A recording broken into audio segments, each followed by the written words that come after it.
In Sint-Niek is net meer inbrutsen zo'n de inviering van de Borgerwacht. Leerde nou een ier. Daarvoor waren er vaak inbrutsen.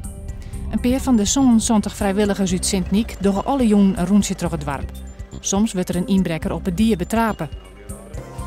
Een reliquie van de abt Frederik van Halm is dit weekend in Friesland te zien. Frederik van Halm lei 850 jaar geleden de eerste stien van kleerster Mariëngaarde. Het is een zilveren reliquie, maar daarin een bonkje van de abt Frederik. Zorgverzekerders FBTO en de Friesland scoren onder de maat met de klantenservice. Het Consumentenbond had 15 verzekerders onderzocht via mystery klanten. De klantenservice joeg vaak het verkeerde antwoord op de vragen. Vannacht bewolkt, kans op een buien, het is 2 graden boven nul. Morgen droog en zinneskien, de maximumtemperatuur is 8 graden, nachts mistbanken.